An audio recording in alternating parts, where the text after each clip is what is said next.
essa aula eu vou compartilhar os slides, tá? Eu vou colocar numa pasta, eu vou passar para você, você Ótimo. pode distribuir os slides para os alunos, não tem problema nenhum, Beleza. tá? Eles gostam muito. Não, Obrigada. isso aí pode ficar tranquilo.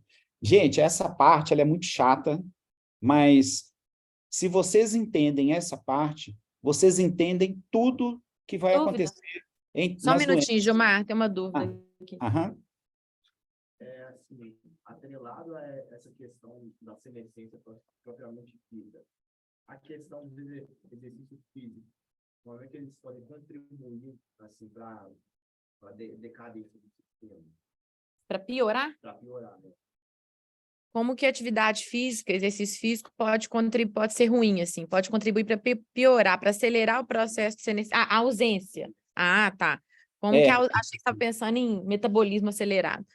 Como que a ausência da atividade física pode ser ruim, Gilmar? o exercício ele traz uma série de alterações a nível bioquímico, biomolecular, que ele acaba ajudando o processo celular. Como o metabolismo celular ele vai ser exigido de uma forma intensa pela atividade física, o que vai acontecer? Você vai perpetuar a formação dessas vias metabólicas, e com isso você acelera esse processo de limpeza da célula, né? A própria produção de ácido lático, produção de outras substâncias que são produtos da degradação, ela acaba estimulando, por feedback positivo, né, a produção, o incremento dessas vias metabólicas, que são as vias metabólicas da limpeza, né, que vai acabar eliminando esse processo, que é o produto de degradação do excesso do metabolismo ocasionado pela atividade física. Pois bem, você para de fazer o exercício, mas essas vias, elas não são interrompidas simultaneamente, igual você para de fazer o exercício. Você ativa essas vias metabólicas e elas persistem por horas e horas a fio atuando, né? Já existem vários ensaios clínicos demonstrando, por exemplo, né, um exercício extenuante e a pessoa é acompanhado o peso dessa pessoa ao longo de algumas horas pós-atividade física. E é claro, né, é notório que o indivíduo ele acaba perdendo peso, né? A célula ela acaba muitas células entram em autofagia, destruição e etc., e o indivíduo acaba perdendo peso mesmo após a interrupção da atividade física. E isso é muito importante. Quando você acelera o coração, você tem uma descarga adrenérgica durante a atividade física, você interrompe, você fica com o sistema cardiovascular, com a frequência cardíaca acelerada, que é uma das medidas indiretas da atividade simpática, mas posteriormente a isso, o que vai acontecendo? O sistema parasimpático, ele vai se mantendo, só que ele é um sistema muito lento, muito pesado, e ele acaba mantendo isso muito prolongadamente. Quando você faz atividade física regular, isso acaba predominando de uma forma muito intensa, e você vai também reduzir a frequência cardíaca. Ou seja, os mecanismos que são de autofagia e que, em última análise, vai reduzir todos aqueles outros processos que eu comentei, eles são mecanismos que atuam de uma forma mais lenta e mais contínua. E se você os ativa, você vai ativá-los e eles vão perpetuar por mais tempo. Por isso que o exercício ele é muito importante, e o exercício regular é mais importante ainda, porque você está meio que alimentando, né, num feedback positivo, todas essas vias que acabam beneficiando, né, o processo de envelhecimento, trazendo você para o envelhecimento natural e tirando você da senescência, que é o envelhecimento, mais os fatores externos, que muitas vezes são negativos, né? Não sei se eu consegui explicar. Certinho? Conseguiu. Obrigada, Gilmar. Pode seguir aí. De nada. Bom, tudo isso que nós comentamos é a base fisiopatológica das principais síndromes cardiovasculares.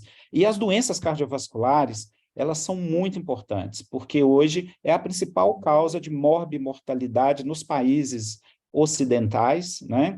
Quando a gente faz um paralelo dos anos 1990, 2000, 2010 a 2020, a gente vai percebendo que as doenças crônicas degenerativas, elas ficavam num plano secundário em termos de morbimortalidade em todo o mundo. Com a melhoria, a descoberta dos processos fisiopatológicos, de medicamentos, estratégias de tratamento, etc., né, nós fomos melhorando a sobrevida, né, do ser humano. E, com isso, as doenças crônicas foram se manifestando de uma forma muito intensa. Hoje, nós temos, no Brasil, por exemplo, em torno de 60% dos óbitos que ocorrem anualmente são devido às doenças cardiovasculares e às suas consequências.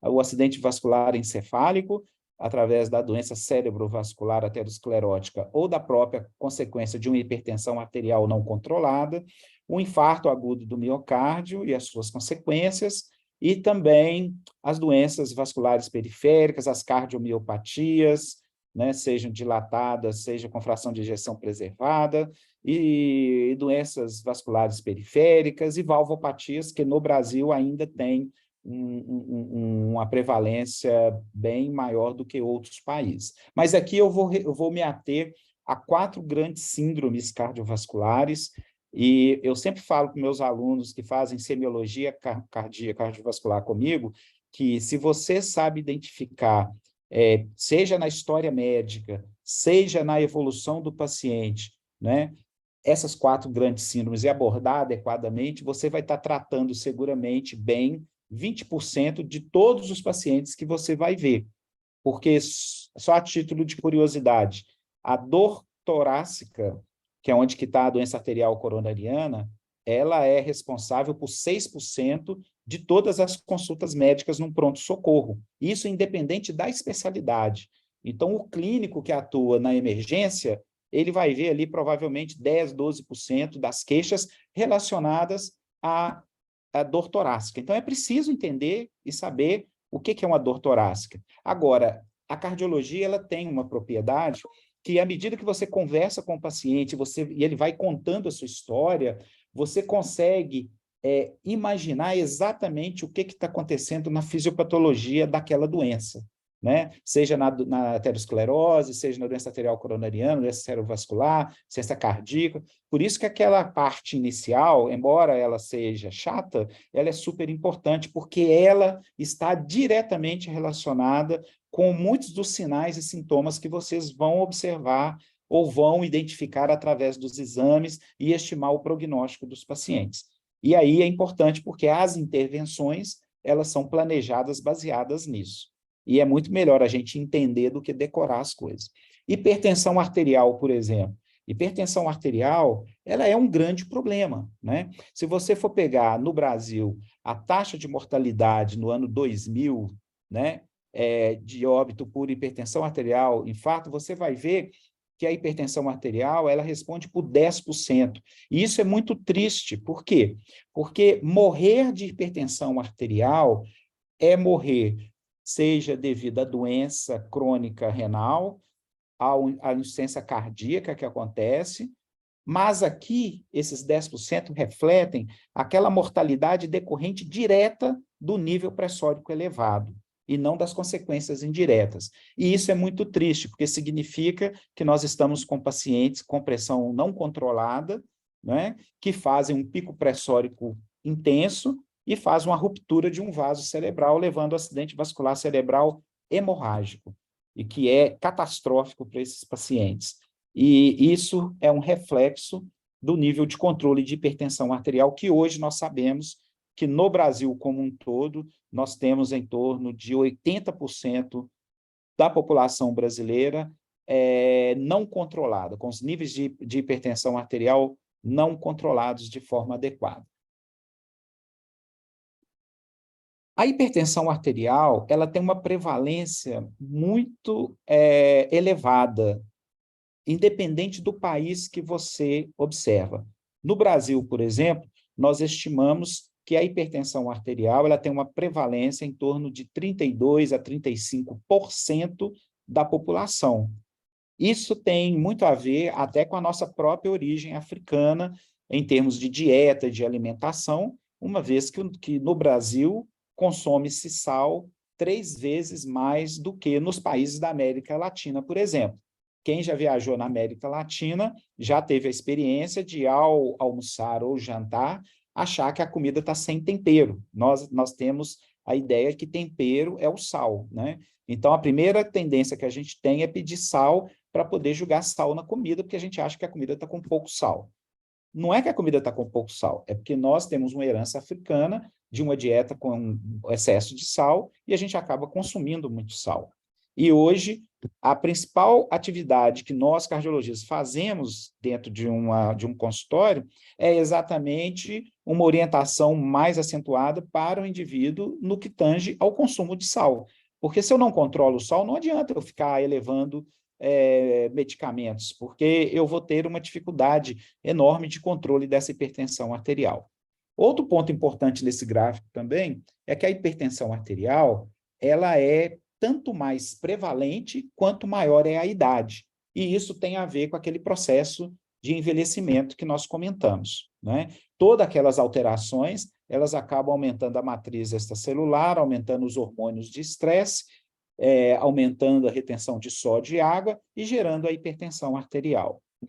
Outro ponto importante, né, que é fundamental também, a prevalência da hipertensão arterial, ela está diretamente ligada, né, à maneira como você investiga, né? Por exemplo, nós tivemos uma investigação há alguns anos, né? Uma das primeiras investigações que o Ministério da Saúde fez, ele cometeu um equívoco enorme na hipertensão arterial. Ele achou 22% de hipertensão arterial no Brasil, mas ele cometeu um equívoco gigantesco. Ele considerou o indivíduo que está com a pressão controlada tomando medicamentos como não hipertenso. E isso é um erro fatal, né? Então, no segundo e na terceira investigação, os níveis saíram de 20% para 33%, 35%. Na hora que foram ver o que aconteceu, né? Não tinham se atentado para esse fato, verificou-se que a forma como foi questionada a hipertensão arterial, ela não levava em consideração o fato da pessoa estar em uso de medicamentos. E nós sabemos que a hipertensão arterial, quando o indivíduo chega para a gente falando, olha, eu estou medindo a minha pressão, ela está elevada. Quando você faz um screening populacional e você faz a avaliação, não é o indivíduo que está fazendo, ou seja, não é a hipertensão autorreferida, mas é a hipertensão que você faz a mensuração, as taxas são maiores, né? Como mostra aqui nesse gráfico, que é importante. Então, gente, saber hipertensão arterial é fundamental, saber diagnosticar, saber estadiar, porque se você não sabe fazer isso, você não sabe tratar. E para saber tratar, é importante entender aquela primeira parte que eu falei, porque os mecanismos envolvidos na hipertensão arterial, os medicamentos, eles podem ter eficácia variável. Então, se eu tenho uma hipertensão arterial que é predominantemente associada à ativação do sistema renina-angiotensina-aldosterona, eu preciso usar uma medicação que atue no sistema renina-angiotensina-aldosterona. E como eu vou saber isso? Através da história médica, do exame físico, de alguns métodos complementares, que você vai chegar no raciocínio fisiopatológico da primeira parte que nós falamos. Aí já é uma aplicação prática de trazer os conceitos de bancada para o exercício prático da medicina com o paciente dentro do consultório. Então, nós temos vários tipos de hipertensão arterial. Aqui nós temos, dentro da nosologia, do fator de risco, hipertensão arterial. Nós temos a hipertensão do avental branco, a hipertensão do colarinho branco, é aquele paciente que você vai atender, está com a pressão de 200 por 100, 200 por 90, aí ele vai na farmácia do lado, a pressão está 12 por 8. Esse paciente, muitas vezes, ele é fruto de iatrogenias da nossa parte, porque a gente passa a medicação pensando numa hipertensão 200 por 100, mas, na verdade, ele está com a hipertensão episódica. Existem medicamentos específicos para isso, muitas vezes associadas a picos adrenérgicos, e isso corresponde a em torno de 20% de toda a hipertensão. A hipertensão sustentada, como nós conhecemos, ela não é a maior prevalência, né? Ela é em torno de 30%. Na verdade, na hipertensão, ela é a maior prevalência, mas o mais comum, né, no consultório, claro, é você ter a hipertensão, o indivíduo não hipertenso, né? dentro da hipertensão ela é mais comum, mas ela não é tão comum igual a gente imaginava.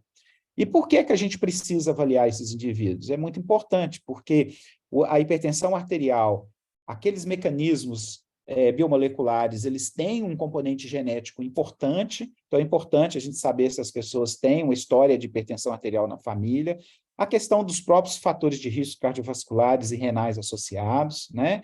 Pesquisar as lesões de órgão-alvo, que é o LOA, né? Se elas são subclínicas ou manifestas clinicamente, por exemplo, o indivíduo chega, consulta conosco, ele não tem nenhum problema aparente, mas quando você faz o eletrocardiograma, ele tem hipertrofia ventricular esquerda, ou seja, ele já tem uma restrição ao enchimento ventricular, aquelas alterações já estão, no caso da matriz extracelular, formação de colágeno e hipertrofia, elas já estão avançadas e isso acaba aumentando o risco cardiovascular desse indivíduo. Fazer os scores de risco, que é outro ponto importantíssimo, e menos de 5% dos pacientes na atenção primária possuem score de risco realizados, né? E o score de risco ele é muito importante porque a nossa agressividade do tratamento ela depende do score de risco. Então, por exemplo, o nível de hipertensão arterial, dependendo do meu risco cardiovascular, ele é ou ele é outro, né? Eu sou mais liberal ou menos liberal, a depender do risco cardiovascular. O nível de controle do colesterol, por exemplo, o nível de colesterol ruim, que é o LDL colesterol, que eu me baseio para falar se o indivíduo está bem controlado ou não, ele é muito diferente a depender do risco cardiovascular. Então, para eu tratar adequadamente o paciente, eu preciso fazer o cálculo do risco cardiovascular. O ideal da hipertensão arterial é ela ser 120/80, né? E com isso eu faço uma aferição a cada 2 anos, ou se ela é abaixo de 120/80 ou acima de 140/90, a gente tem que avaliar esses indivíduos anualmente, né? Aliás, ela está acima de 120/80, mas abaixo de 140/90. E o hipertenso você vai traçar a prática. Crianças acima de 3 anos precisam ter a pressão arterial aferidas, né? Aqui são os critérios diagnósticos da hipertensão arterial, e a hipertensão arterial é muito importante porque, à medida que eu vou elevando na escala dos níveis pressóricos, aquelas vias metabólicas vão se agravando, né? Eu vou aumentando a matriz extracelular, eu vou aumentando a deposição de colágeno, o próprio nível de pressão arterial induz, né, a um aumento, né, do volume dos cardiomiócitos, e com isso eu formo a hipertrofia. Então, é muito importante a gente entender esse conceito, porque na hora que eu vejo um paciente que tem uma hipertrofia, ou ele tem a hipertrofia por causa de alguns daqueles processos não necessariamente associados à própria hipertensão arterial, ou ele tem a hipertrofia associada à hipertensão arterial ao nível pressórico propriamente dito. Por que isso é muito importante? A ativação inadequada do sistema renina-angiotensina-aldosterona é uma causa de hipertrofia. E muitas vezes essa hipertrofia ela não tem uma proporção direta com o nível de pressão arterial. Existem hoje estudos evidenciando que pacientes normotensos com hipertrofia, quando eu trato esses indivíduos com medicações que interferem no sistema renina-angiotensina-aldosterona, a mortalidade desses indivíduos reduz significativamente, independentemente de ganhos na redução do nível de pressão arterial. Ou seja, é um benefício na mortalidade cardiovascular que não guarda proporção com o controle da pressão arterial. Então, esse é um conceito, ele é muito importante, porque ele prova definitivamente a importância daqueles fatores do envelhecimento e da senescência, no caso, né, sendo aqueles fatores perpetuados de uma forma muito mais acelerada do que o processo de envelhecimento, gerando repercussões clínicas evidentes na população, né? A hipertensão de colarinho branco, né, a hipertensão de consultório, as pessoas tendem a não valorizar essa hipertensão, mas ela é muito importante que mesmo nesses pacientes, a mortalidade cardiovascular está aumentada em 2, 3 vezes, quase em níveis de pessoas portadoras de diabetes mellitus, né? A hipertensão mascarada é aquela que no consultório ela está normal, mas em casa ela está sempre alterada. Eu tenho em torno de 15% das pessoas assim, daí a importância de fazer o mapa mesmo naqueles indivíduos que chegam no seu consultório e ele está com a pressão controlada e a pressão está lá 12/8, 13/8. Aí você fala, não, sua pressão está ótima. Bom, mais ou menos. Eu tenho 15% dos pacientes que no dia a dia ele mantém níveis de pressão, de carga pressórica durante o dia que necessitam tratamento. Nesses pacientes, a mortalidade cardiovascular também está aumentada. Por isso, a importância de eu investigar esses pacientes. E esses dois conceitos, hipertensão de colarinho branco e hipertensão mascarada, ele tem muito a ver com o que eu venho dizendo aí, né, em relação aos conceitos de bancada influenciando as decisões clínicas. E a hipertensão sistólica isolada. À medida que nós vamos envelhecendo e todos aqueles processos vão acontecendo, nós vamos depositando colágeno tipo 4. Nós vamos aumentando a matriz extracelular, né? Nos órgãos e tecidos e principalmente nos vasos. A gente destrói a elastina, a gente aumenta a deposição de cálcio na região subendotelial. Com isso, aquele vaso que apresenta uma capacidade de elasticidade, ela vai diminuindo progressivamente com o passar dos anos. E isso é agravado por algumas situações. Por exemplo, tabagismo, diabetes, excesso de carboidratos na alimentação, a obesidade, né? O aumento de catecolaminas circulantes, né? Então, se eu tenho uma obesidade, eu vou aumentar a própria gordura, ela produz algumas substâncias que são pró-inflamatórias, né? E essas substâncias acabam gerando um processo inflamatório em todo o endotélio e gerando uma disfunção nesse endotélio. O endotélio ele pode entrar numa disfunção do ponto de vista das suas vias metabólicas, então você faz um anatopatológico, o endotélio está perfeito, mas as suas vias metabólicas estão muito alteradas. Isso pode acontecer com o simples hábito de consumir um cigarro. Então, basta fumar um cigarro, você vai ter uma disfunção endotelial, que ela pode ser muito importante e ela pode ser, ela pode afetar os vasos de maneira diferente. Então, existem determinados segmentos vasculares, como as coronárias, as carótidas e outros segmentos vasculares que são mais afetados do que outras regiões do sistema vascular, né, gerando essa disfunção endotelial. Uma própria dieta rica em gordura, né, por exemplo, você vai para um churrasco, você vai tomar álcool, vai beber e acaba não alimentando adequadamente. Então, isso aí acaba gerando uma disfunção endotelial importante. O próprio álcool acaba aumentando a diurese, você perde potássio, e isso acaba gerando também arritmias. Então, é muito importante entender esse processo, né?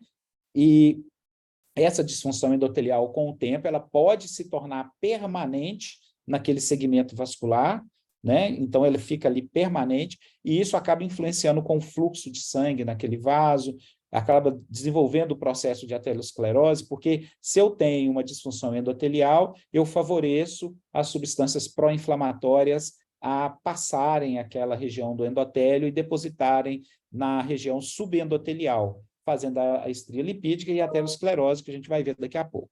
Então, isso é muito comum, né? E, à medida que nós vamos envelhecendo, isso vai agravando. Por isso que a hipertensão sistólica isolada ela é mais comum no idoso, porque eu tenho um vaso duro, rígido, e que qualquer pressão que eu jogo ali, o impacto dessa pressão é muito alta, ele não consegue absorver parte dessa energia gerada na raiz da aorta e a pressão dentro do vaso acaba aumentando. Se vocês lembrarem do segundo grau, quando vocês estudaram física, vocês estudaram a mecânica de fluidos, né? Se você avalia a mecânica de fluidos num vaso, num tubo rígido, né? Geralmente eles fazem esses processos naqueles tubos rígidos de acrílico, e quando você aumenta, por exemplo, 10 ml num sistema que já está todo cheio, a pressão ela aumenta muito. Mas se o sistema ele é maleável, por exemplo, um balão, os mesmos 10 ml geram um aumento assim, de 20% só no nível de pressão ali dentro. Isso tem muito a ver com a rigidez do vaso, e aqui nós estamos falando exatamente sobre rigidez do vaso, que vai acontecendo à medida que nós vamos envelhecendo. Uma das entidades nosológicas mal avaliadas a nível de atenção primária, infelizmente. Bom, falei do risco cardiovascular. Então, vou falar aqui a base do risco cardiovascular. Se vocês fizerem essas duas etapas, vocês hoje estão o quê? No terceiro período, né? Eu imagino. Terceiro período. Isso. No terceiro período, se vocês forem numa unidade básica de saúde, pegam qualquer paciente lá e avaliem essas duas perguntinhas muito simples. Vocês vão conseguir falar com 70% de acurácia qual que é o risco cardiovascular desse indivíduo. Basta essas perguntinhas. Primeira delas, identificar doença aterosclerótica. Como que a doença aterosclerótica se manifesta, né? Ela se manifesta, muitas vezes, através das suas complicações. E aí nós vamos buscar essas complicações, que elas são muito mais prevalentes na doença aterosclerótica do que em outras. Por exemplo, se o paciente teve um acidente vascular encefálico, teve um derrame, né? Se o paciente teve um infarto, se o paciente fala que fez um cateterismo e viu que tinha entupimento, muitas vezes ele conta isso para você, né? Independente se ele está tendo sintomas, se ele não está, se ele teve eventos cardíacos ou cerebrovasculares ou não. Muitas vezes ele fala que a perna está tendo dor quando vai caminhar, né? Aquela dor por falta de circulação, que é a chamada claudicação intermitente, que é a marca da obstrução vascular periférica. Então, isso não é difícil de se identificar. A outra situação é saber se o indivíduo é diabético. Como é que você vai saber se ele é diabético? Às vezes ele já tem a prescrição dos remédios lá, né? Você não conhece os remédios ainda. Você pergunta ao professor, olha, esse remédio aqui é para quê? Esse remédio é para controlar a glicose. Então, o paciente é diabético, ele está tomando um remédio para controlar a glicose. Isso significa que teve a glicemia elevada, foi feito o diagnóstico. Doença renal crônica. Como é que eu sei se tem doença renal crônica? Muitas vezes esses pacientes têm os exames prévios, né, da função renal, da creatinina, da ureia, né? E aí, baseado nesses exames, existe uma formulazinha que dá para saber se o paciente tem renal crônica. Qualquer uma dessas situações presentes, esse indivíduo é prevenção secundária, ele é um indivíduo de alto risco. Ele tem 4, 5 vezes mais chance de ter um infarto, um derrame ou uma doença vascular periférica grave nos próximos 10 anos. Esse indivíduo tem que ser tratado de uma forma completamente diferente do ponto de vista cardiovascular. E aqui a gente tem procedimentos de revascularização arterial, o paciente fez uma angioplastia, fez uma cirurgia cardíaca, né? O paciente tem hipercolesterolemia familiar, que é algo mais raro, mas enfim, na própria história médica você consegue. Qual que é a etapa 2? É fazer o score de risco cardiovascular. O score, você não precisa decorar o score. Você tem hoje aplicativos, você tem folhas, etc. Idealmente, as unidades deveriam ter uma folhinha onde o próprio paciente vai marcando ali e depois você completa esses dados, né? E o risco, ele é alto quando é acima de 20% em homens e acima de 15% em mulheres. Por que que existe essa diferença de homem e mulher? Porque a mulher, na idade fértil, ela tem um benefício que a natureza lhe propiciou, que são os hormônios femininos. E esses hormônios, eles têm uma série de ações biomoleculares que acabam favorecendo a autofagia e inibindo aqueles outros processos que nós comentamos. E, com isso, a aterosclerose ela surge num grau menos intenso, né? Ela vai mais dentro do que seria o desenvolvimento, o envelhecimento mesmo da pessoa, e não a senescência propriamente dita, que tem a influência do meio externo. Entretanto, quando a mulher entra na menopausa, aí acontece algo muito ruim, porque ela está num processo de envelhecimento natural, estava sendo protegida até então, e aí esses hormônios não são mais produzidos. Aí o que acontece? Aquelas vias elas acabam se potencializando num grau até maior do que nos homens, porque os homens, à medida que ele vem desenvolvendo isso ao longo do tempo, eu vou gerando feedbacks negativos na tentativa de aumentar a autofagia e de reduzir aquelas outras vias. Na mulher, isso não acontece igual no homem. Então, quando interrompe, esses processos que levam meses, às vezes anos, para serem ativados, né, eles acabam sendo ativados num grau menor e o processo da senescência acaba atuando de uma forma muito maior. Aí a doença cardiovascular, por exemplo, na mulher, ela acaba sendo mais grave na mulher pós-menopausa do que no homem na mesma idade. infelizmente. E esse processo pode acelerar muito. E aqui eu tenho, por exemplo, um dos exemplos. Geralmente é a idade, colesterol, presença ou não de diabetes, fumar ou não. Aí a gente calcula um score de pontos.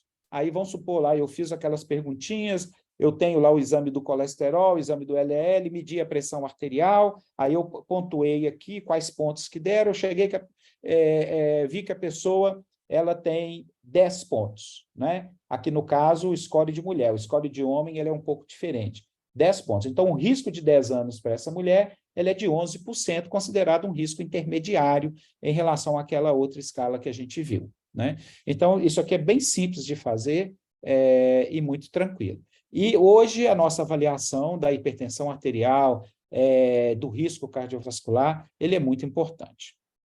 Bom, outra parte importante para a gente comentar, agora nós vamos ser mais rápidos, que eu queria frisar mais a hipertensão por ser muito prevalente, é a doença arterial coronariana. Nós temos hoje no Brasil, é uma das principais causas de mortalidade, né? Nós temos hoje no Brasil em torno de 1.200.000 infartos, deve estar beirando 1,5 milhão hoje, infartos anualmente acontecendo no Brasil. Seguramente uma parcela grande de infartados não são diagnosticados, infelizmente, no nosso país, e nós temos as outras situações que a doença arterial coronariana manifesta, mas não chega a ser um infarto. Por exemplo, a angina pectoris, a angina instável e etc. Aqui nós temos um capilar, né, uma célula, onde nós temos a membrana capilar, como vocês estão vendo aqui nesse diapositivo à esquerda, e aqui é uma membrana capilar funcionante, num indivíduo provavelmente jovem, não tem nenhuma matriz extracelular e etc. Mas aqui nós temos um vaso, né? Um vaso de condutância, onde nós temos o endotélio, como vocês estão vendo nesse diapositivo à direita. Nós temos uma matriz subendotelial, que aqui ela já está visível, esse espaço geralmente ele é virtual, aqui ele já é um espaço real, embora de alguns milímetros. E aqui nós temos uma camada de células musculares lisas que são extremamente importantes na defesa do processo aterosclerótico, e nós temos a adventícia com vasos, que é chamado vasa vasorum, né? São os vasos que vão nutrir, né, essas camadas, né? Aqui não está representado, porque a coloração são as fibras de elastina, que geralmente eu tenho uma lâmina elástica interna e uma lâmina elástica externa, elas geralmente estão delimitando essa camada de células musculares lisas. Bom, à medida que o processo inflamatório vai acontecendo, nós vamos formando as estrias lipídicas. E o que as estrias lipídicas são? Nada mais, nada menos do que depósitos de debris, de lípides, de excesso de lípides e etc. Aí o que acontece? O macrófago circulante, ele entendendo que existe ali uma deposição naquele endotélio, na região subendotelial, essa deposição ali local gera um processo inflamatório, esse processo inflamatório vai no endotélio, e o endotélio entende que está com problemas, então algumas vias importantes do endotélio, principalmente a via do óxido nítrico, ela é parcialmente bloqueada, e essa via do óxido nítrico ela é fundamental, porque para nós mantermos o nosso tônus vascular, eu dependo de uma produção de óxido nítrico contínua e persistente, principalmente pelo endotélio vascular e principalmente na região nos esfíncteres pré-capilares. Então, essa produção de óxido nítrico é que vai manter o tônus, de certa forma, relaxado. Quando eu tenho essa deposição e formo essa matriz subendotelial, que já é uma alteração, o processo inflamatório ele acaba bloqueando parcialmente o óxido nítrico, e esse bloqueio parcial do óxido nítrico acaba resultando em quê? Em um aumento da resistência vascular periférica. Essa é a explicação hoje aceita para a hipertensão arterial. Alguma coisa que, por algum motivo, está afetando a via do óxido nítrico. Nós temos nessa região pelo menos 200 vias que são agonistas da produção do óxido nítrico, e nós temos as vias antagonistas da produção do óxido nítrico, e a mais importante delas, sem dúvida nenhuma, essa é a via das endotelinas, muito importante na gênese da insuficiência cardíaca. Bom, então, o que acontece? Esse endotélio disfuncionante, ele permite, né, que, como eu vou tirar a negatividade da membrana endotelial, né, o que vai acontecer? Eu vou acabar, todos os elementos figurantes do sangue vão acabar passando naquela região e eles vão sendo ativados eletricamente.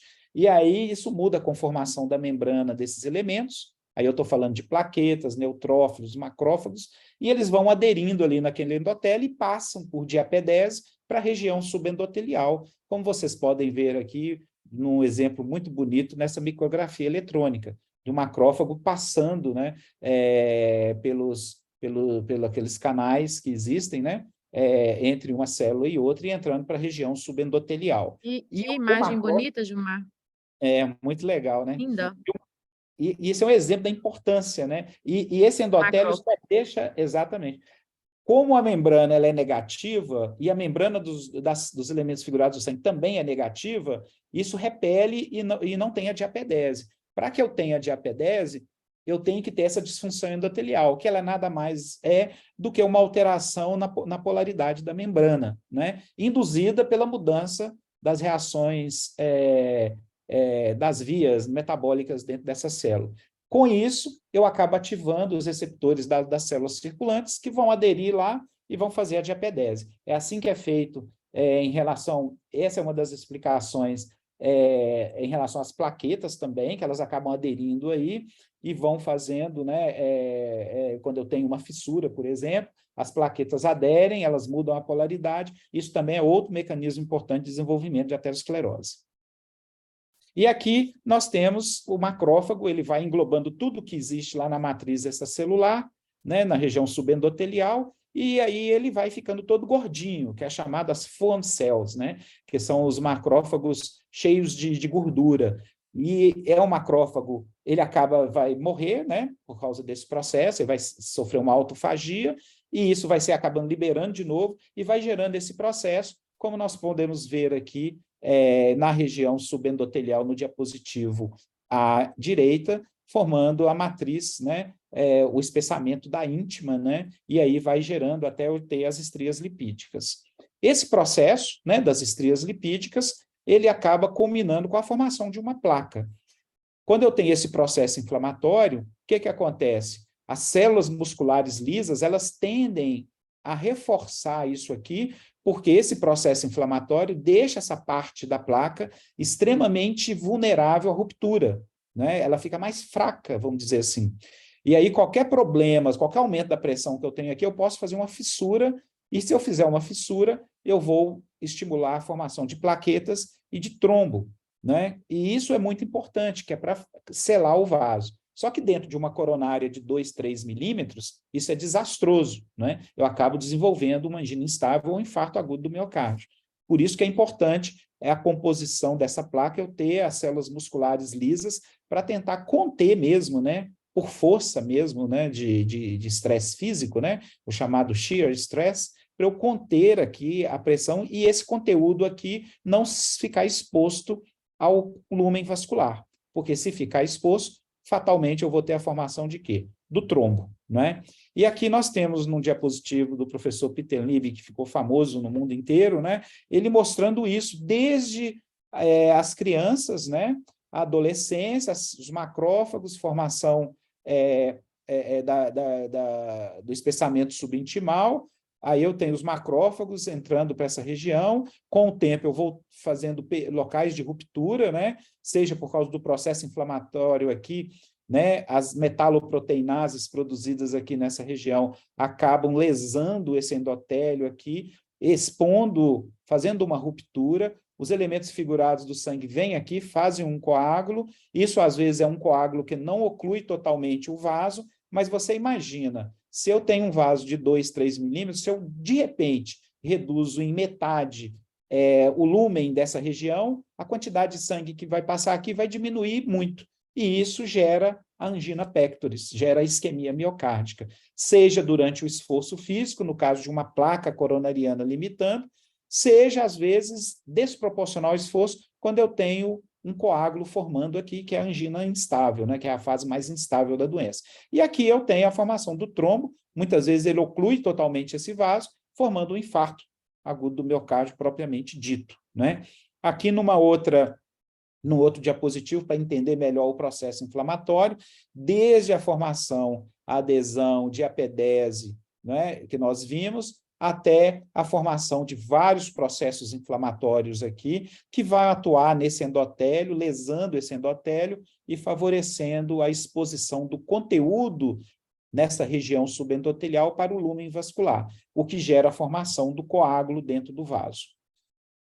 A expressão clínica disso é esta, né? É o paciente, à medida que ele tem uma redução do fluxo coronariano, vai chegar uma hora que as necessidades metabólicas daquela região do coração não vão ser supridas, e isso gera uma série de processos, inclusive estímulos dolorosos, que vocês vão estudar mais para frente como que isso ocorre, né? Vocês vão depender de neuroanatomia para entender sobre dor epicrítica, dor protopática e etc., que aí vocês vão entender claramente numa história como você extrai isso conversando com o paciente, né?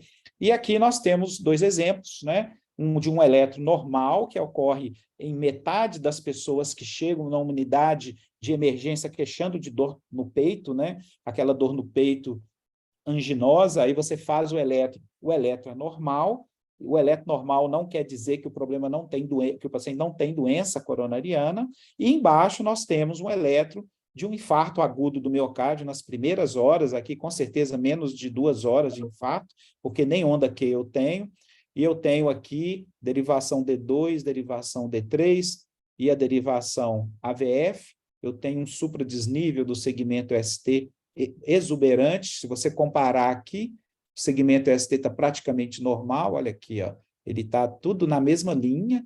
Aqui eu tenho o segmento ST e vindo aqui eu tenho essa parte toda alterada, né? É um ECG bizarro, né, de um infarto agudo do miocárdio. Esse paciente com certeza está com uma dor intensa, sudorese, mal-estar, dor lancinante como ele nunca teve, que é uma dor muito intensa, com uma descarga adrenérgica violenta, né? Então fazendo taquicardia, hipertensão arterial, e uma descarga parasimpática exuberante, levando a uma sudorese profusa, muitas vezes tontura, algumas vezes predomina mais até do que a própria descarga adrenérgica, aí o paciente faz bradicardia, faz pressão baixa, muitas vezes esses pacientes têm diarreia, né? Eles evacuam, eles liberam os esfíncteres. Por quê? Porque a descarga parasimpática ela é tão exuberante que ele não consegue controlar, né? Então, é muito importante entender isso e esse processo, porque isso tudo a gente captura na hora que você está atendendo o paciente rapidamente, felizmente. Felizmente, no sentido de eu abordar rapidamente esses pacientes.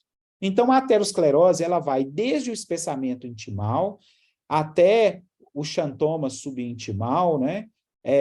O espessamento patológico da íntima, o fibroateroma, né, com o núcleo de colesterol aqui. Quanto mais jovem e menos processo inflamatório tem, quanto mais jovem é a placa, maior é o conteúdo de colesterol dela. Aqui nós já vamos por uma placa que já não tem tanto colesterol assim. Nós vemos várias camadas de cores diferentes, mostrando que houve rupturas, trombos e resolução em vários momentos da vida, né? Muitas vezes essas placas, para chegar numa redução desse jeito, ela gasta anos, às vezes décadas para acontecer, dentro de um processo de envelhecimento normal, ou gasta alguns anos num processo da senescência, ou seja, a interferência externa exacerbando os problemas. E olha para vocês verem o lumen desse vaso, que aqui eu tenho a camada células musculares lisas, aqui seria o lumen do vaso, mas aqui é o lumen do vaso aonde a placa está. Aqui, com certeza, nós temos uma redução de 70%, 80% do lumen dessa artéria. Com certeza, durante um esforço físico, eu vou precisar de mais sangue, por causa das necessidades metabólicas, mas devido a uma obstrução dessa, eu não consigo oferecer esse sangue necessário. Aqui eu tenho uma ruptura da placa com sangramento, né? Aqui nós temos uma placa com erosão e ruptura, e aqui nós temos uma ruptura com calcificação, né, com praticamente obstrução total desse lúmen. Lembrando que isso aqui, gente, é a análise patológica, né, de anatomia patológica. Aqui já é uma análise pós-mortem, né, desses pacientes. Então, a avaliação da dor torácica, ela tem um mnemônico, a gente tem que estar sempre pensando, quando eu penso em doença arterial coronariana, a gente tem, vocês vão estudar isso muito para frente, né? Nós temos que avaliar a dor, né? Ela é muito mais do que uma dor no peito, né? Ela está demonstrando todo um mecanismo fisiopatológico ocorrendo, às vezes ocorrendo em tempo real e rápido, né? Como no infarto agudo do miocárdio. Nós temos, para avaliar essa necrose miocárdica, a gente usa esse mnemônico para a gente não esquecer o que a gente precisa fazer, né? Avaliar as enzimas cardíacas para ver se tem infarto ou não, né? Eu vou avaliar rapidamente cuidados médicos, né? Porque nas primeiras 4, 6 horas é que o infarto ocorre na sua plenitude, então nós precisamos correr quanto tempo. As decisões precisam ser compartilhadas, tanto com o paciente quanto com a sua família, porque muitas vezes ele não segue as coisas que precisam fazer para ele evitar um novo infarto no futuro, né? Usar judiciosamente os seus recursos, né? Existem pacientes que são de muito baixo risco, que a história mesmo ajuda, e aqui as vias que a gente faz para poder fazer o controle desses pacientes. Paciente que chega lá com um quadro, né, de doença arterial coronariana é muito importante, essa definição ela é muito clínica, e a gente faz uma série de medidas, né, que vai depender muito da história médica, da fisiopatologia da doença que ele está ali naquele momento, né, das condições clínicas do paciente, do eletrocardiograma realizado e das enzimas realizadas. E aqui nós temos toda uma abordagem que ela não é o foco nosso aqui agora, mas só para exemplificar para vocês que cada uma dessas abordagens tem a ver com a fisiopatologia que a gente está conversando agora e tem a ver com o processo de senescência e de envelhecimento do sistema cardiovascular e as suas consequências, sejam agudas, sejam crônicas, né? A insuficiência cardíaca, como o próprio nome fala, né, é a incapacidade do coração em adequar a sua ejeção. A sua ejeção, né, que é ejeção? É a quantidade de sangue que eu jogo para a circulação sistêmica. As necessidades metabólicas. Para cada grau de volume que eu jogo na circulação, ele supre uma necessidade metabólica. Por exemplo, vocês estão aqui assistindo essa aula agora, alguns aí bocejando, provavelmente, ou cochilando, né? E a quantidade de sangue que vocês precisam para manter a homeostase do seu organismo é uma. Agora, se você sai daí, sai correndo, e vai lá porque alguém chamou você na secretaria, e você sai correndo até chegar lá na secretaria, você vai chegar lá com a frequência de 100, 110, 120 batimentos por minuto, com outro débito cardíaco, uma outra necessidade, e isso é um ajuste muito fino e quase que instantâneo que o organismo faz. A insuficiência cardíaca, ela é uma entidade nosológica extremamente importante. Ela é a via final de praticamente todas as doenças cardiovasculares. Por exemplo, infarto agudo do miocárdio, doença arterial coronariana. À medida que a doença vai avançando na sua história natural, vai acabar culminando com um coração com vários infartos, com a capacidade de contração reduzida, levando à insuficiência cardíaca. Pacientes que consomem, pessoas que consomem álcool em grande quantidade, o coração vai acabar ficando fraco, né? Muitas vezes, mulheres com câncer de mama precisam tomar determinados agentes quimioterápicos, e em algumas situações só serve um tipo de agente quimioterápico, que é a adreblastina, que acaba levando a uma lesão miocárdica importante, dose dependente. E muitas vezes você tem que correr o risco para poder, por como é um dos medicamentos que, infelizmente, até hoje ele é muito utilizado, porque não tem, agora que está começando a surgir outros melhores, muitas vezes o paciente acaba evoluindo com insuficiência cardíaca grave, a mulher, né, numa fase relativamente jovem, por causa do uso do quimioterápico, né? E tem várias outras situações, né? As doenças valvares, etc.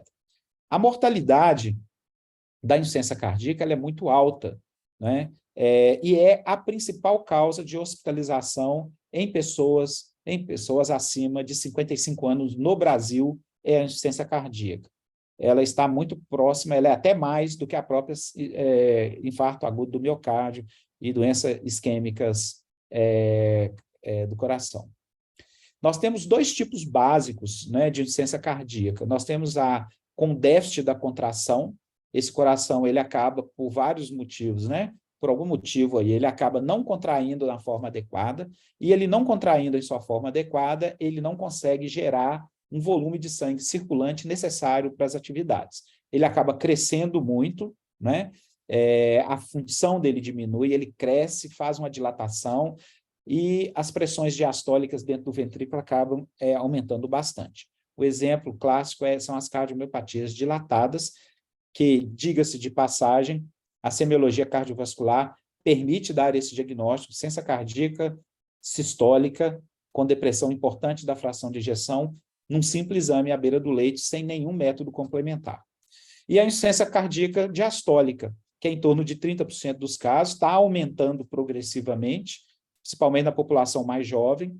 A fração de ejeção é normal, o coração é de tamanho normal, mas devido àqueles problemas que a gente comentou na senescência, as pressões de enchimento acabam aumentando bastante.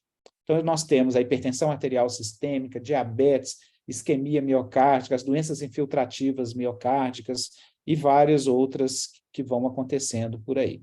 Ou seja, a insuficiência cardíaca ela é um problema de saúde pública, né? Como eu disse, em torno de 65% das hospitalizações no Brasil, acima de 55 anos, é insuficiência cardíaca.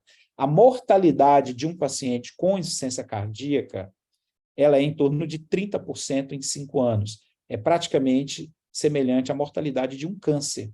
Daí a grande importância da gente abordar corretamente esses pacientes. E aqui, num raio-x do tórax, um coração gigante, né? Que é o exemplo clássico da cardiomiopatia dilatada. Esses pacientes internam com falta de ar, inchados, ascite, né? Com vários sinais de insuficiência cardíaca, né? E quando você vai à beira do leito, você percebe que o coração dele é muito crescido e com contração reduzida, e num raio-x de tórax você confirma. Eu não preciso de ecocardiograma para saber que é uma cardiomiopatia dilatada com fração de ejeção reduzida. Por que é importante separar essas duas entidades? Porque o tratamento da síndrome, ele é separado baseado se a fração de ejeção é preservada ou se ela é reduzida. É igual ao infarto. O tratamento do infarto, ele é dividido em pacientes com supradesnível de segmento ST e pacientes que não possuem supradesnível do segmento ST, inclusive aqueles com eletro normal. E aqui nós temos a fisiopatologia, né, decorrente de tudo aquilo que nós falamos, né, a idade, hipertensão, obesidade, diabetes, as alterações microvasculares, né, principalmente causadas pelo diabetes, pela hipertensão arterial, que nós comentamos aqui, né, mostrando o macrófago fazendo diapedese, aquilo acontece em praticamente todas as situações, né? A doença isquêmica, né, também, da mesma coisa. E aí nós vamos ter as alterações, né, e o que acontece com os vasos, né, com o próprio coração em sua contratilidade. Bom, para finalizar, né, eu não poderia deixar de finalizar com esse diapositivo, que ele é muito importante. Ele exemplifica o quanto é importante a gente entender as doenças cardiovasculares, porque hoje nós temos seguramente aí de 50% a 60% da mortalidade associada, direta ou indiretamente, né, às doenças cardiovasculares, né? E isso tem aumentado independentemente do país e da condição financeira da população, o que é uma pena, né? O Brasil, recentemente, ele tinha conseguido algo fantástico de 1990 até 2016, 2017, que era a redução do tabagismo. Foi um dos poucos países no mundo que reduziu muito o tabagismo e, com certeza, nós reduzimos nós não aumentamos a mortalidade cardiovascular no nosso país como a gente imaginava devido a essa redução do tabagismo. Mas precisamos ainda caminhar muito em outras áreas, como atividade física, controle da ingestão de carboidratos, né? O controle dos fatores de risco cardiovascular de uma maneira objetiva. Então, isso tudo é muito importante. O E próprio daí... estresse, né, Gilmar? Hã? O próprio estresse que todo mundo anda tendo aí, O principalmente próprio estresse, pós-pandemia, falta de sono, privação de sono, isso tudo contribui, né, para isso processo tudo... inflamatório exacerbado e para uma Exatamente. doença cardíaca. Até 10 anos atrás, né, não se imaginava como que era exatamente que o estresse atuava, aumentando o risco Exatamente. cardiovascular. Hoje a gente já sabe assim muito claramente, né? O estresse, né, a ansiedade, horas de privação de sono, né, preocupações com provas, né, residência, né, Exatamente, por isso que eu estou frisando ação isso. com voz, né? Então, o que acaba? Os hormônios do estresse são liberados. Quais são os hormônios do estresse, né? Nós temos a adrenalina, cortisol, né? A noradrenalina, né? O próprio sistema renina-angiotensina, aldosterona, que é induzido indiretamente, né? Eu li um trabalho muito legal disso, exatamente sobre isso. E Depois eu esse vou te mandar. estresse, a pessoa, o indivíduo, ele já tem isso manifesto por causa de outras condições, porque ele é diabético, que aumenta todo esse processo, né? Eu falo toda hora, eu estou voltando toda hora no processo do envelhecimento natural e no processo da senescência. Por quê? Porque a senescência é esses fatores externos agindo exatamente no organismo, né? Por exemplo, a dieta inadequada, a falta de alimentação, né? E o estresse acaba induzindo isso de uma forma mais acentuada, né? Existem estudos muito interessantes, né, sobre religião, por exemplo, né, e risco e mortalidade por doenças cardiovasculares. Quem segue alguma religião, eu não estou aqui defendendo religião, não estou aqui, eu estou aqui só citando algo e nem defendendo Ciência. religião A, B e C.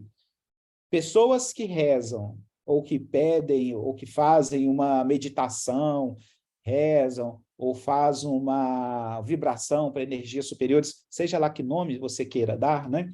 Pessoas que fazem esse hábito, né? Ou que vão nas igrejas pelo menos uma vez por semana, a mortalidade cardiovascular é menor, Pô, né? que bom. A Estou bem na vida. mortalidade de uma cirurgia cardíaca é menor. E isso já é muito bem demonstrado, né? Nós Legal. temos hoje um estudo muito bacana que eu acho que vale a pena todos vocês, alunos, entrarem lá na TED Talks e lá em Harvard e escutar, são 12 minutos de uma palestra da pesquisa mais longa da história, né? Eles começaram estudando 250 crianças em situação de vulnerabilidade extrema lá em Harvard, e isso na década de 30, logo depois do pós-guerra, na verdade. Começaram a estudar essas crianças, da Primeira Guerra Mundial, começaram a estudar essas crianças, pegaram todas as situações de extrema vulnerabilidade. Aí estudaram, acompanhando essas crianças ao longo da sua vida, aí essas crianças casaram, passaram a acompanhar a família, aí essas crianças tiveram filhos, passaram a acompanhar os filhos, os filhos também tiveram filhos, passaram a acompanhar. Gente, é maravilhoso. Eu não vou falar, porque eu quero que vocês vão lá e vejam qual que foi a conclusão que ele teve, né? Tamanha importância. Harvard? Em Harvard, são os colegas lá de Harvard, da saúde pública lá. Só entrar no site a gente consegue acessar. Se entrar no Google e pesquisar... A pesquisa mais longa do mundo. eu tenho o link, eu vou te mandar também. Me manda o link, fazendo favor. Eu vou passar para eles. Passa para os meninos, eu acho legal. E isso é muito importante. Só para finalizar aqui, né? Eu queria falar sobre uma coisa. Vocês estão fazendo medicina. Medicina, 90%, 95% de tudo que vocês vão fazer na medicina estão relacionados a em torno de 80 doenças. Tudo que vocês vão fazer na medicina, 95% de todas as condutas que vocês vão fazer estão associadas a 80 doenças / fatores de risco. Os outros 5% estão associadas a 1.000 e tantas doenças e problemas que existem, né? Então, procurem estudar essas 80 doenças, o básico delas, e estudar bem estudado, porque Um dos grandes erros dos cursos é não frisar isso de uma maneira clara, né? E cursos igual o de vocês, eu sei que frisam, porque ele é muito voltado para os problemas que existem no dia a dia, né? E a maneira como o curso é feito, ele aborda muito esse tipo de problema, mas não deixem de entender isso. Aí vocês devem estar aí perguntando, quais são essas 80? Vão pesquisar. Eu sou um professor que eu não entrego Muito bem, informação. Gilmar, isso aí. Eu sempre Mas falo para buscar informação. pesquisa. Bom É. que incentiva esses meninos a pesquisar. Muito bem. Gente, Bom, eu alguma não sei dúvida, se... pessoal? Quem tiver dúvida pode perguntar. Não sei se eu cumpri os objetivos que você pediu Cumpriu aí. todos. Muitíssimo obrigada a todos eles. Eu passei para o Gilmar os objetivos. Falou tudo. Nossa, sensacional. Foi uma palestra maravilhosa, não foi aula, não. E bom que você juntou 2 assuntos, porque a gente vai falar daquelas teorias do envelhecimento na semana que vem. Aí você já adiantou o assunto aí para mim. Foi ótimo. Alguém Muito tem bem. alguma dúvida, gente? Porque eu tenho uma. Se ninguém tiver, quem tem? Ninguém? Bruno, tem não? Estava te procurando.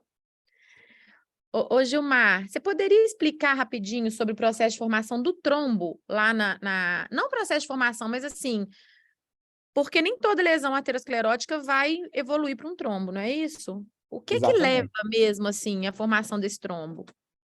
Pois é, né? Aqueles processos da senescência, eles atuam em graus variados entre cada um dos processos e em graus variados no genérico em relação aos indivíduos, né? O que na verdade acontece? Na placa aterosclerótica, né? Por que muita gente tem aterosclerose e nada acontece com eles e outros têm aterosclerose, né? Se você for pegar a população acima de 60 anos que está andando na rua e resolver fazer um cateterismo cardíaco ou fazer um ultrassom intracoronário dessa população, vocês vão ver que em torno de 30% dela, 30 a 40% delas têm uma doença aterosclerótica coronariana e em torno de 10% delas, a doença aterosclerótica coronariana é importante do ponto de vista anatômico, biológico e etc. Mas por que essas pessoas nunca têm dor no peito e nunca acontece nada? Exatamente pelo que acontece na biologia dessa placa, né? Então, quando essas pessoas, elas acabam tendo, né, uma formação adequada de uma capa fibrosa, o processo inflamatório local ali da placa aterosclerótica, ele acaba, vou até colocar aqui para a gente rever, né, ele acaba sendo menos complexo, e isso, deixa eu só voltar aqui. Ó. Você vai ter depósito de plaqueta, né? De matriz, células Exatamente. musculares. Exatamente. Quando eu estou nessa situação aqui, eu posso evoluir com um envelhecimento normal, né? Ou seja, o organismo ele está, de certa forma, conseguindo, né, Controlar isso. propiciar meios para que essa placa não se rompa, né? Porque, na verdade, a complicação da placa ela pode acontecer de 2 maneiras. Ou aquela vasa vasorum do vaso, né, de uma coronária, por exemplo, ela pode romper e levar uma hemorragia intraplaca, isso acontece em 5% dos casos, ou em 95% dos casos acontece o quê? Acontece uma ruptura da região endotelial. Essa ruptura da região endotelial, ela é mais propensa de ocorrer onde eu tenho a capa aqui mais fina, ou seja, eu tenho pouca célula muscular lisa que migrou para essa região. A célula muscular lisa, ao migrar para essa região, ela pode se transformar em fibroblasto também, e aí conter esse processo, como se fosse uma cicatriz, né, para conter. E o próprio macrófago também vai ajudar nisso aqui. Aí eu vou ter uma camada fibrosa. Se eu tenho uma camada mais fina, isso favorece a ruptura. E a outra parte, que é muito importante, é o processo inflamatório. E aí eu abro um parênteses nesse processo inflamatório.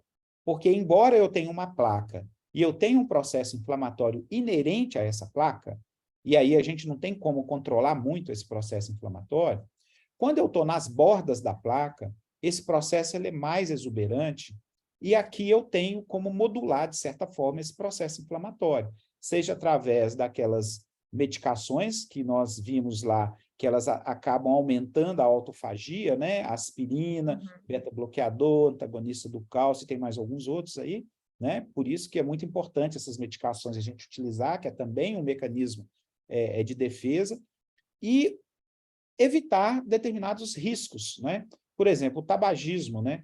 Ao lesar o endotélio, eu favoreço ainda mais esse processo. É como se eu estivesse turbinando o processo inflamatório naquele momento, né?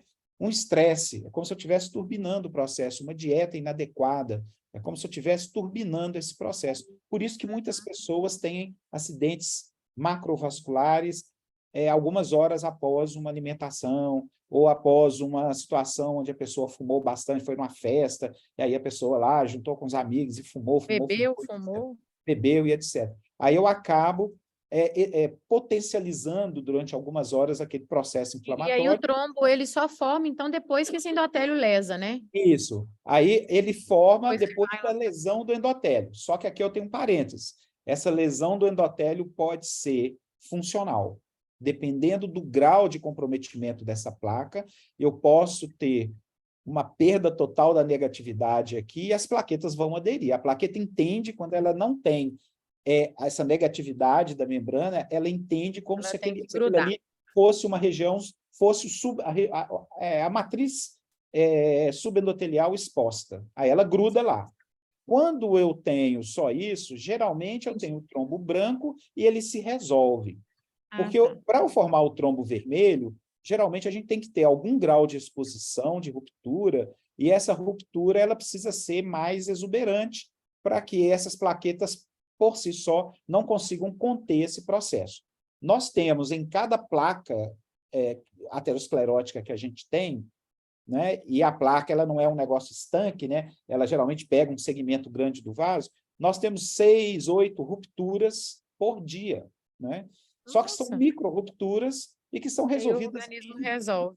o organismo resolve. Faz a As plaquetas, autofagia, né? exatamente. As plaquetas aderem e tal, depois faz a autofagia, fica tudo Aí ali como pronto, se acabou. nem gerasse nada. Mas quando eu tenho uma ruptura como essa aqui, e aí eu exponho o material aqui, aí eu formo um coágulo que vem desde aqui e acaba expondo aqui no lúmen. Aí eu começo com o coágulo branco, que é o coágulo plaquetário, e depois eu vou aderindo fibrina e elementos figurados do sangue, incluindo células,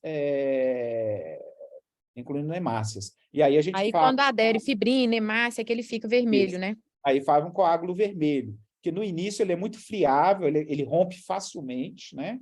E depois de alguns dias ele fica mais endurecido, aí ele começa a ter um processo inflamatório intrínseco nele, até ele ser incorporado à placa propriamente dita.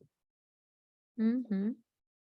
E E se isso é isso muito rompe, importante. vai embora pela circulação e pode parar em qualquer lugar. Pode Pulmão, acontecer várias cérebro. coisas, por exemplo, igual aqui, eu posso fazer um coágulo pedunculado, esse coágulo romper e ele ir obstruir e fazer um microinfarto lá na frente. Isso pode acontecer. Uhum. Na angioplastia coronariana, isso acontece, porque eu vou lá, esmago a placa, É, esmago a placa, eu posso fazer volta. um chuveirinho de microcoágulos e ele vai e Uhum. obstrui a periferia e o paciente acaba infartando, fazer um infarto Nossa, é pré-procedimento. perigoso. Uhum. Então, a gente tem que... Existem algumas coisas que a gente faz que a gente minimizem muito essa microrruptura dos Esse risco, coágulos. né? E muitas vezes, por exemplo, aqui nós estamos falando de uma artéria, mas isso pode acontecer numa veia, aí Sim. eu faço um grande coágulo, vou fazer uma trombose venosa, e esse coágulo é Venosa muito profunda. friável, ele pode romper com movimento e etc., né? Ou mesmo, porque ele pode romper mesmo com a do fluxo, e parar em outra região. Se eu estou dentro de uma veia, ele vai pegar a veia cava, vai subir até o coração, vai no coração direito, artéria pulmonar, e vai aonde? Obstruir uma artéria pulmonar, fazendo a Uhum. embolia pulmonar. Embolia. Né? Perfeito. É que a gente está falando de artéria, né? Mas a gente não pode esquecer que pode ter uma formação de um coágulo na veia também. Aí já Mais difícil. extrapolando, já A que o capacitância princípio é o dela, mesmo. né? E o coágulo aí, no caso, o coágulo vermelho. Como na veia, o coágulo, geralmente, elas são de grande calibre, né? O coágulo Exatamente. plaquetário, ele Vai ser tem um maior, papel né? menor, né? Então, medicações que envolvem controle das Anticoagulante plaquetas mesmo. somente não fazem efeito no coágulo Uhum. venoso, né? Mas Um no AS, né? coágulo, Aspirina não resolve, tem que ser um anticoagulante mais potente. isso, porque quando forma um coagulão mesmo, essas medicações não vão fazer, não vão surtir efeito. Não é só de Mas uma plaqueta, de coronária ajuda bastante, né? agregador plaquetário. Uhum. É. Legal. Oi. O coágulo na veia é maior. Uhum.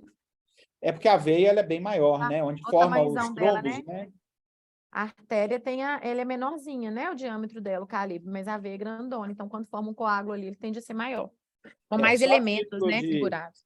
só a título de informação, depois vocês pegam uma régua de vocês, né? Marcam aí. Uma coronária de grande calibre, ela tem em torno de 3 milímetros.